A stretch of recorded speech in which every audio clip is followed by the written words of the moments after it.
দিল্লিতে নির্বাচন কমিশনের সদর দপ্তরে মুখ্যমন্ত্রী মমতা বন্দ্যোপাধ্যায়ের সাম্প্রতিক অবস্থান এবং কর্মকাণ্ড রাজনৈতিক মহলে তীব্র বিতর্কের জন্ম দিয়েছে।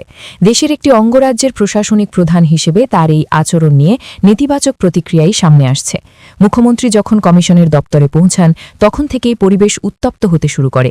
তিনি কমিশনের আধিকারিকদের সঙ্গে সরাসরি তর্কে জড়িয়ে পড়েন এবং এক পর্যায়ে দপ্তরের ভেতরেই অবস্থানে বসার হুঁশিয়ারি দেন। এই সম্পূর্ণ ঘটনা প্রবাহে তার শারীরিক ভাষা এবং ব্যবহৃত শব্দচয়ন অনেক বিশেষজ্ঞের মতে একজন পদাধিকারী মুখ্যমন্ত্রীর ব্যক্তিত্বের সঙ্গে সামঞ্জস্যপূর্ণ ছিল না। মমতা বন্দ্যোপাধ্যায় বরাবরই রাজপথের রাজনীতি থেকে উঠে আসা একজন নেত্রী, যার ফলে তার প্রতিবাদের ধরন সবসময়ই কিছুটা আক্রমণাত্মক। তবে দিল্লির নির্বাচন কমিশনের অফিসে গিয়ে তার এই ক্ষোভ প্রকাশকে বিরোধীরা স্রেফ রাজনৈতিক নাটক হিসেবে চিহ্নিত করেছেন। তাদের মতে সাংবিধানিক প্রতিষ্ঠানের গরিমা বজায় রাখা প্রতিটি জনপ্রতিনিধির দায়িত্ব, যা এই ঘটনায় লঙ্ঘিত হয়েছে বলে অভিযোগ উঠেছে। অন্যদিকে শাসক শিবিরের দাবি বাংলার মানুষের অধিকার ছিনিয়ে নেওয়ার প্রতিবাদে এবং নিরপেক্ষ নির্বাচনের দাবিতেই মুখ্যমন্ত্রীকে এমন কঠোর অবস্থান নিতে হয়েছে। সাধারণ মানুষের একাংশের মতে কেন্দ্রীয় নির্বাচন কমিশনের মতো একটি নিরপেক্ষ সংস্থার দপ্তরে গিয়ে এভাবে সরাসরি বাদানুবাদে লিপ্ত হওয়া প্রশাসনিক শিষ্টাচারের পরিপন্থী। বাস্তবিক প্রেক্ষাপটে বিচার করলে দেখা যায় যে এই ঘটনার সময়কাল এবং স্থান অত্যন্ত তাৎপর্যপূর্ণ ছিল, কারণ সামনেই বড় মাপের নির্বাচন।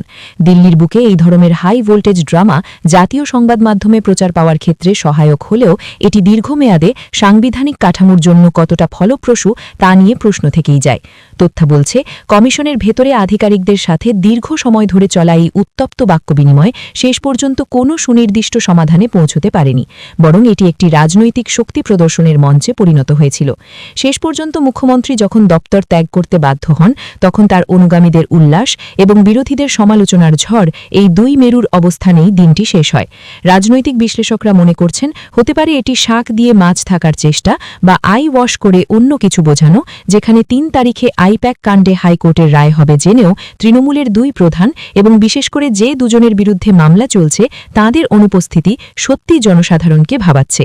তবে ঘটনা যাই হোক, একজন মুখ্যমন্ত্রীর কাছ থেকে দেশবাসী যেখানে সংযত এবং গঠনমূলক প্রতিবাদের প্রত্যাশা করে, সেখানে এই ধরনের ঘটনা রাজনৈতিক সংস্কৃতির অবক্ষয়কেই বারবার সামনে নিয়ে আসে। And that's why just now I've got the information and I didn't change even my clothes.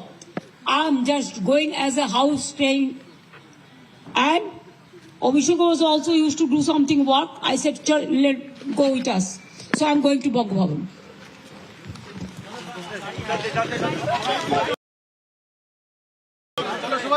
कर रहा है क्या किया है?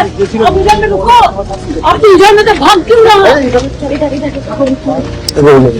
भाग क्यों रहा है? देखिए भाई, हम नमस्ते करके कहते हैं, आप लोगों को जैसा भाई बहन है, हमारा भी भाई बहन है। अगर कोई लोगों को घर में कोई आदमी को डेथ हो गया SIR में, वो लोग बच्चा लेके वो सुप्रीम कोर्ट का पास बात करने के लिए आए। हमारा कल प्रेस मीडिया है, मीडिया के साथ मिक्स करने के लिए आया। हम कोई एजुकेशन नहीं करने के लिए आया। अगर आप हमको कुछ ऐसा करेंगे बेइज्जत, तो हम भी इज्जत के साथ काम लेना चाहता है। लेकिन आप मेहरबानी करके इसको बात सुनते हमारे लोगों को हैरान मत करो। ये लोग क्या रास्ता पे रुकेगा, सड़क पे रुकेगा? नहीं तो आपको घर में लोग जायगा दीजिए, हम भेज देता है। एक ठीक नहीं है। आप जो जगह में लोग रहता है, आप उधर में जाके सब सुबह से तंग किया है। मैं देखो घर का कपड़ा पड़ के चलाया, इसी के लिए हमको रुक नहीं सकता है। अगर सुप्रीम कोर्ट परमिशन देगा, हमने फाइल किया है केस। तो कैरेक्टर से जो जिंदा है, आप सोचो, अगर कोई जिंदा है उसको लिस्ट में डेथ बोल दिया, 150 आदमी को डेथ हो गया, उसको घर में परिवार को देखने कोई नहीं है। आपको ऑफिसर भी बहुत मर चुका, आपको ऑफिसर को भी चेक कर रहा है। हम तो इंसाफ के लिए, इंसानियत के इंसाफ के लिए आए हुए हैं। हमको दिल्ली में आता नहीं है, ये तो कॉन्स्पिरेसी करते हैं खाली। हम तो आए हैं खाली उसको प्रोटेक्ट करने के लिए। मेहरबानी करके आप टॉर्चर करना बंद कर दिए, वो लोग डर जाए। आप सोचो, जैसा आपका घर के मता दिया है, बहन दिया है, भाई दिया है, क्या है?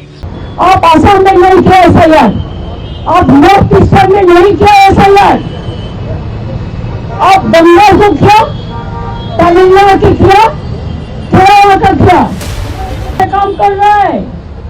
अब इंक्लूशन नहीं कर रहा है, अब डिलीशन कर रहा है। ऐसा इलेक्शन कमीशन को नहीं देखा जिन्होंने इतना एरोगेंट है, ग्रेट लॉयर है। ममता बनर्जी सच बात नहीं बोलती है, झूठा बात उनका आदत है, ये सबको पता चल गया है। भारतीय जनता पार्टी का स्टैंड क्लियर है।